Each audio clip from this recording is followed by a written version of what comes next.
Welcome to our first podcast. My name is Miles Bell. I have on Skype with me Jordan Michael. Jordan, how you doing?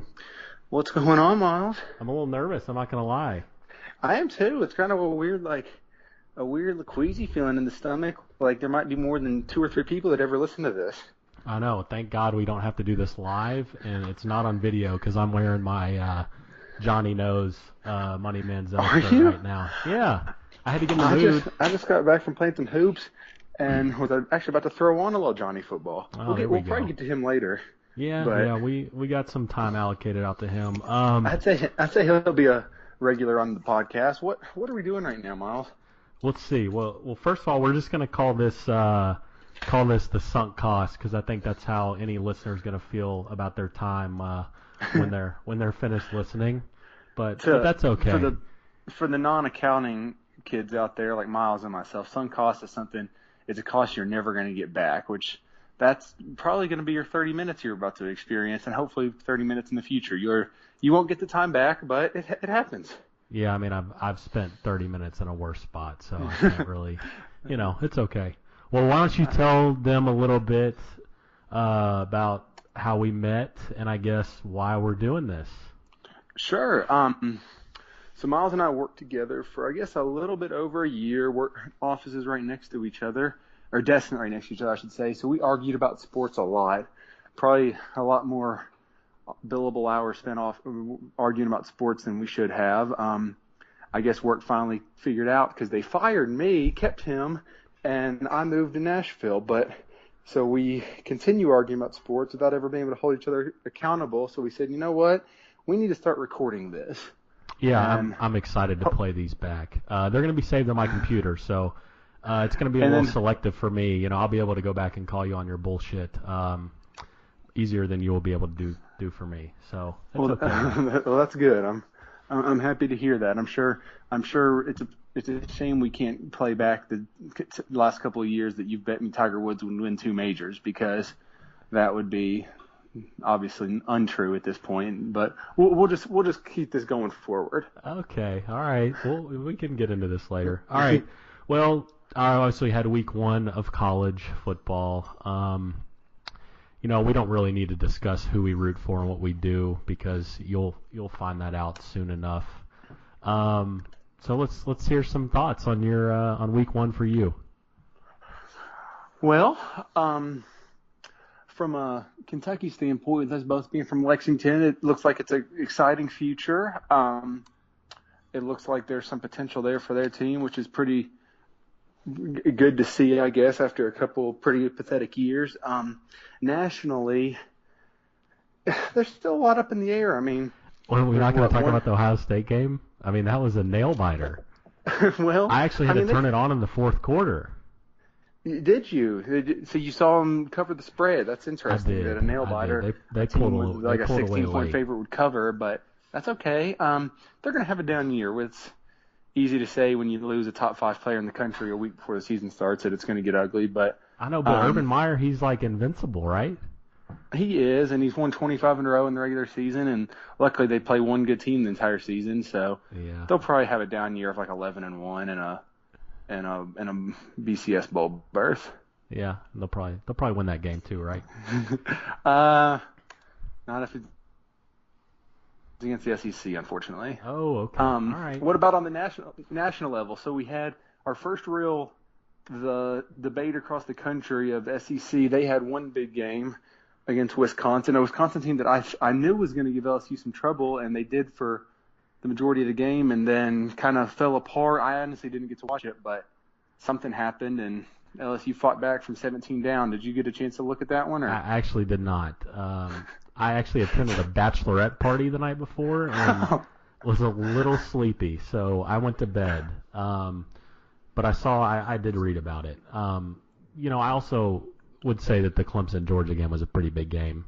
That's fair, and that was a rout. I am terrified of what Georgia's run game will do to us. But yeah, that's about impressive. the time of the season where we'll be on our, a couple backup defensive players, and of course, really might if things go for them yards. how they went last year, they'll probably have, they'll be starting a freshman running back. get everyone in. Who I know it's early, but who you liking for the Heisman at this point? I mean, Gurley's obviously up there. The A&M kid's up there. I thought he was the best last year, and so I'm pretty biased, and I like him again this year if he can stay healthy. I mean, dude's just a freak athlete, but we'll see. He'll probably get injured again. Turf toe, probably get him out for 4 games or something stupid like that. But if they leave him back there returning kicks, it's likely. But that's dangerous. I don't know why they're doing that. So we might as well go ahead and let everyone know that you have an enormous crush on Nick Saban. If you want to just give the audience a little story on that, and then maybe give her an outtake on Alabama for the year. Yes.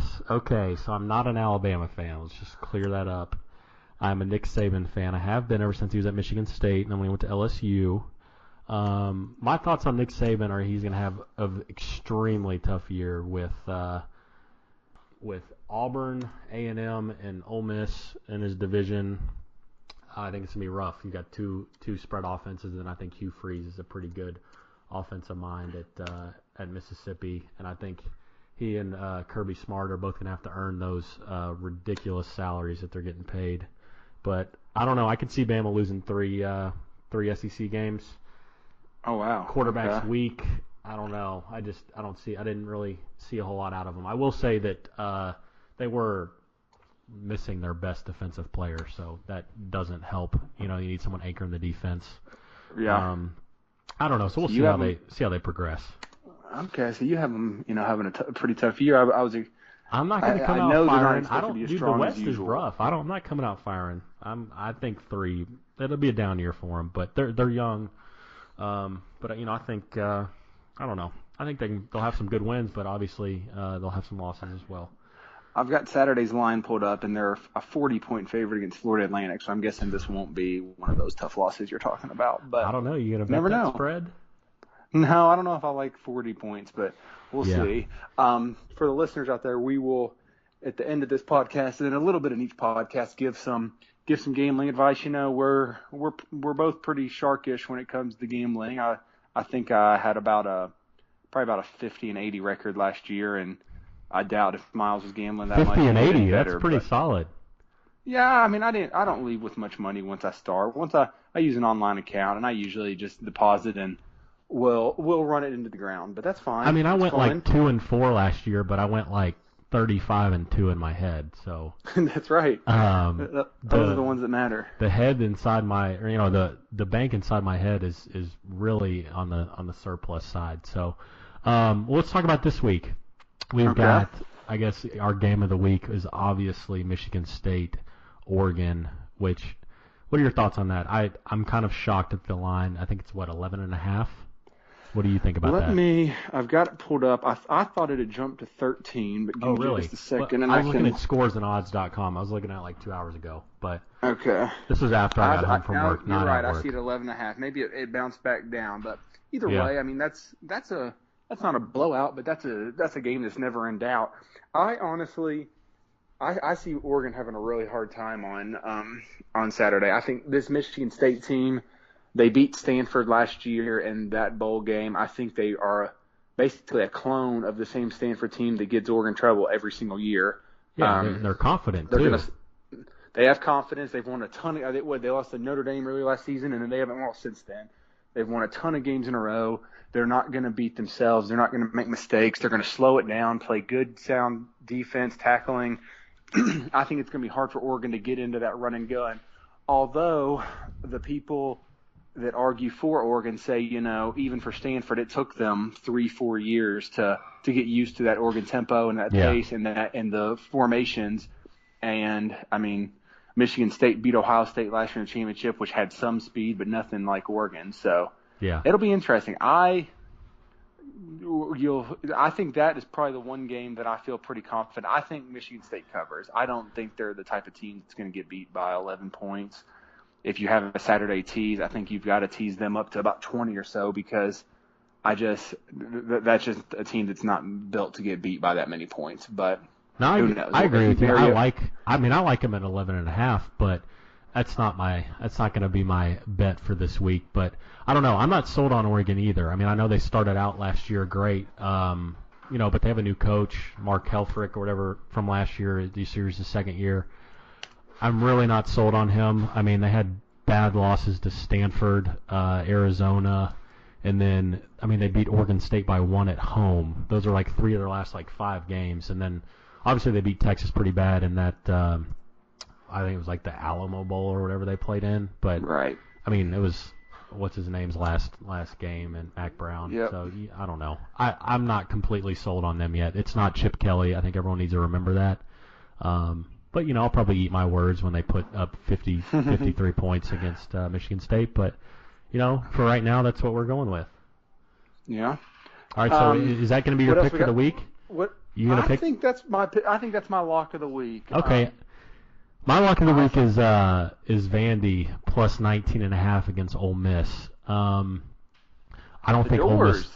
That's my territory down here in Nashville. Yeah, I didn't think Ole Miss looked that good. I mean, against Boise, and Vandy had I think 7 turnovers against Temple. I mean, it was their first game. I think they're playing at LP Field, right? That wherever the Titans play, is that LP Field? Yeah. Yeah, I think they're playing there. I mean, obviously that's really close to Oxford as well. I mean, they'll have a ton of fans there, but I don't know. I just don't see, Vandy coming out throwing in another clunker. I mean, their coach is from Stanford. They obviously play good football. I really don't think 7 turnovers is something that's realistic again. But obviously they're playing a better team. That was in a monsoon as well. Yeah, I don't know. I think 19.5 is a lot of points. I expect a little bit more out of Vandy. I lost a bet last weekend with a buddy of mine because I was just sure that David Shaw left Stanford and came to coach Vandy, which you'd think I would know because I was down here in Nashville. So we bet a dinner on it, and then we looked it up, and it was their defensive coordinator Derek Mason that left Stanford to come here. Which you thought you thought David Shaw left Stanford? I think it was more just a mix-up of names, David and Derek. But and it might have been a few too many Bud Lights, but I was pretty adamant, and I ended up losing a dinner. How often have you pulled that mixing up a name card, just in other aspects of life? Just curious.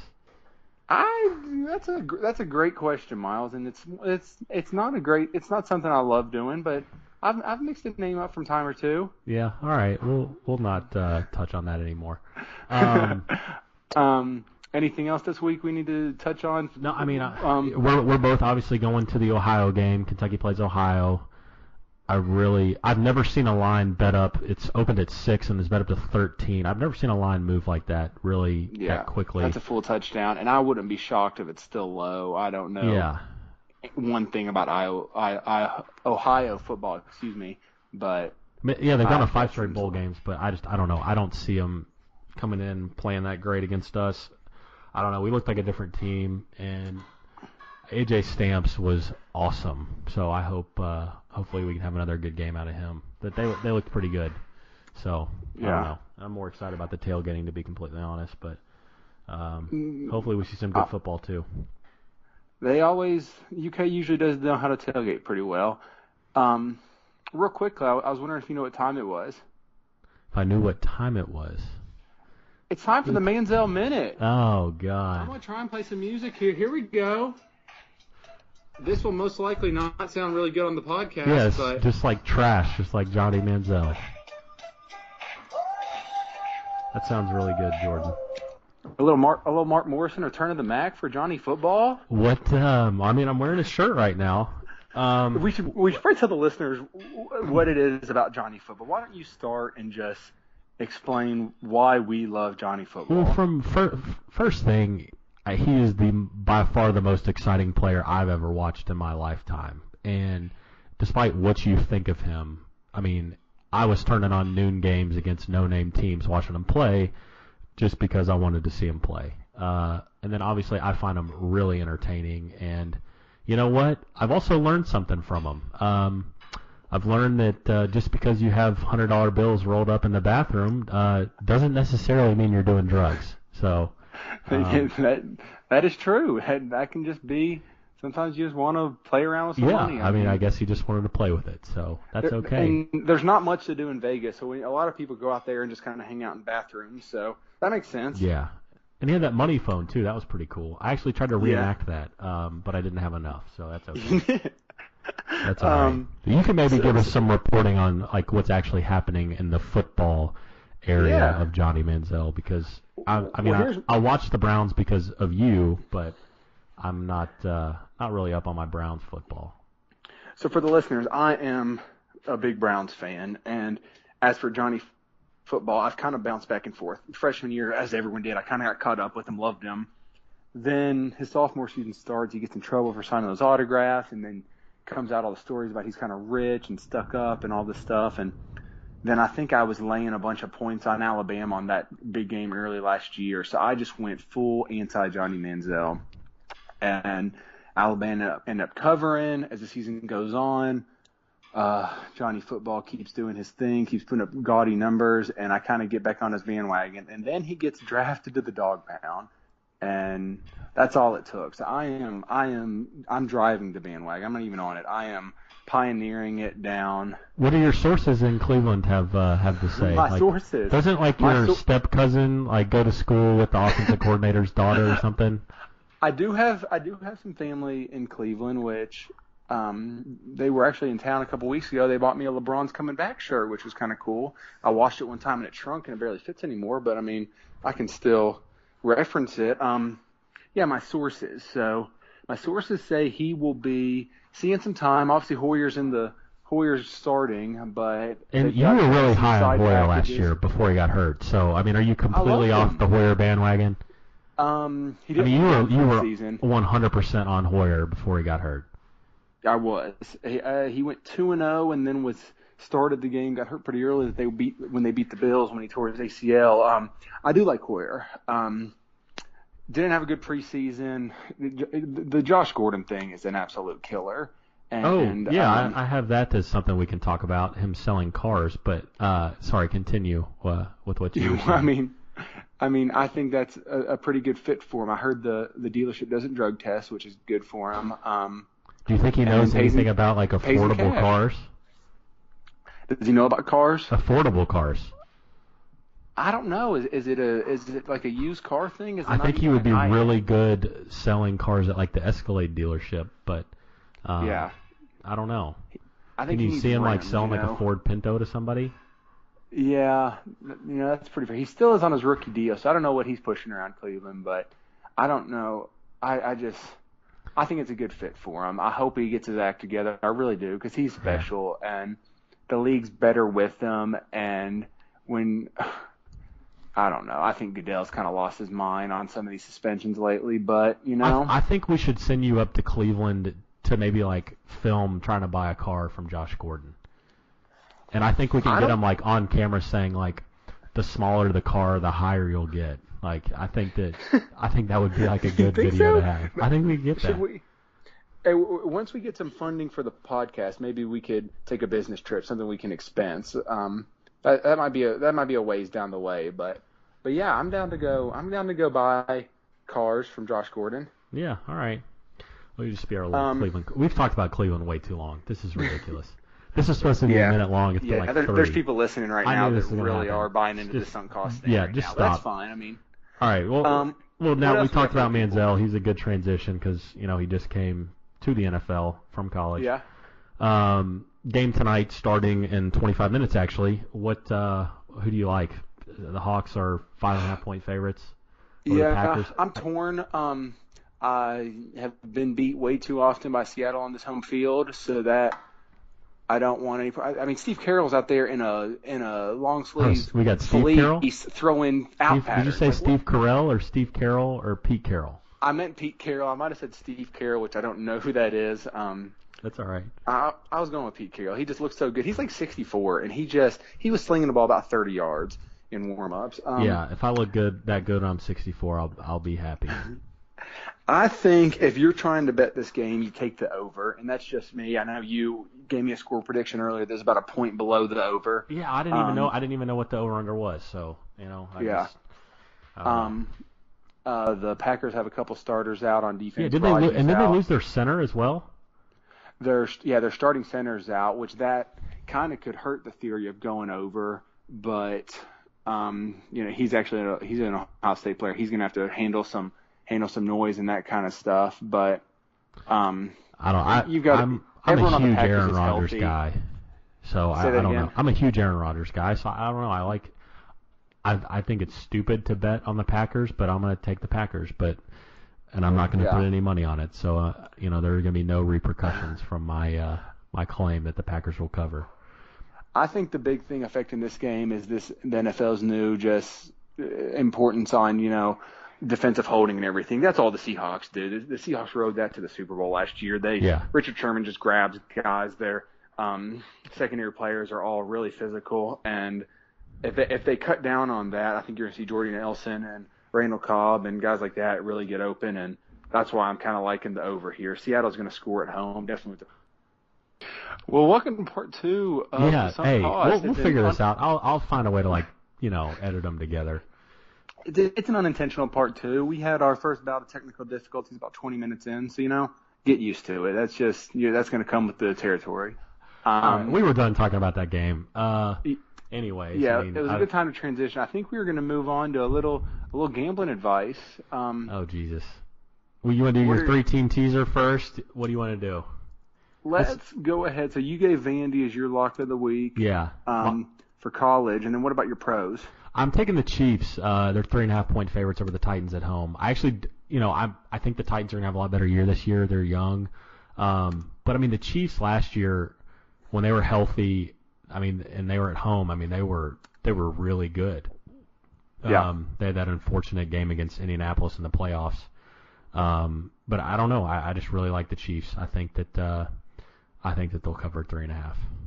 Yeah, they're kind of a popular pick this year to regress a little bit. They had a lot of real positive turnover differential that last year, and but no, I like that. Well, yeah, you can regress a lot and still beat the Titans by 4 points at home. That's very fair. Yeah, that is fair. For me, I gave you my pick of Michigan State covering 11.5 or 13 or wherever you could have gotten it at. My pro pick of the week is the Pats. They're playing the Dolphins. It looks like they're getting the Dolphins. I'm seeing it -4, and it's in Miami. That's one of my big rules of gambling is not to try and lay the road team as a favorite. But I think with Bill Belichick getting a few months to prep, not that he's only been prepping for the Dolphins, but Gronk's supposed to play. Miami doesn't know who their running back is. They got Richie Incognito back though. He's good for 3 points. He'll hurt somebody, I'm sure. Thank God Michael Sam did not get drafted by the Miami Dolphins. That would have been rough. That would not have turned out well. There would have been lawsuits by October. Yeah, old Richie. Richie. For my 3-team teaser, let's see. Real quick, if you don't know what a teaser is, basically you can move the line 7 points, but you have to pick multiple games. They're just about guaranteed to lose. You're always going to win 2 of them and lose 1, but they're fun. And, yeah, so let's see what I've got here. I am leaning towards – I like the Bears. They're a 7-point favorite against the Bills. So, basically, as an example, you would move their line to even, which means all they would have to do is win for you to win that game. I really like the Jets, even though it's first game of the year. Oakland's flying across the country, so the starting normal a travel, rookie, right? The Raiders are starting that David Carr's little brother. Yeah, and they're a mess. The Raiders are going to have an awful year. Yeah. And then the third game, there's a bunch of picks. Most people would point to the Steelers, but you'll never hear me pick against my Browns. Johnny Football's, we're not going to get back on that, but if he comes into the second quarter, they'll win by 4 touchdowns. Really like the Broncos. I like the Cowboys. If you get them up to +11 at home, I think that's a really good line. 49ers are out a lot of defensive players, so just some version of that. I gave you the 2 I really like in the Bears and the Jets, and I'll let you all pick your third. I agree with all those. I'm really glad you explained what a teaser was, though, because here in Lexington we know a teaser as a male horse that approaches a female horse and makes sure she's in heat, and it's a messy little encounter. But you used to work with teaser, didn't you? I did actually. I used to walk the mare up to the fence to meet the teaser, and she either starts leaking fluid or kicking the fence. So it's great. It's really fun. Okay. But yeah, we'll move forward from that. Is that like the bouncer at a strip club, basically? Like, is that what you would equate that to real people, or? Yeah, it was something like that. Yeah, it was. It Sounds like fun job. I'm glad you. moved on to the making $7.50 an hour. It's great. It's great. How's your fantasy team looking? Oh, not bad. Obviously, it's hard to tell this early, but I'm happy about one of my leagues. I made a big trade with a moron friend that I was able to land Gronk and Roddy White for just about nobody. So that was nice. Wow, so you already landed a big trade. Interesting. Good for you. Yeah. How about you? Well, one of my sources have told me, and for the record, I don't have any sources. I'll reference my sources a lot, but the listeners need to know that no one's talking to me. I have absolutely no sources. So I'm shocked. Don't take any sources and think that I'm like breaking news. Anything you hear me say could have been read on ESPN about half an hour ago. But so you've drafted Rice and Welker. Tell me about that. I have. They can't play right now if you haven't heard. Correct. You know what? Ray Rice is suspended for 4 games. 2. Well, whatever. He just beat a woman. I got him in the 10th round, and I was like, you know what? I mean, I got him in the 10th round when people were drafting, like, I don't know. I can't even name the people that were being drafted at that point. So I took him. He's on my bench. He's my 4th running back. And then I drafted Wes Welker in the last round. And, you know, I feel bad for Wes. He was just having a good time at the Derby. I think he was doing Molly and passing out his $100 bills. It's amazing that if you do Molly, you get a 4-game suspension, but if you beat up Molly, you only get 2 games. That's interesting. That was good. I don't know how to take that, but I mean. Yeah, the whole beating up thing, that's interesting. But I've got them both on my fantasy. I also drafted Riley Cooper, so like I have the really big scumbag team.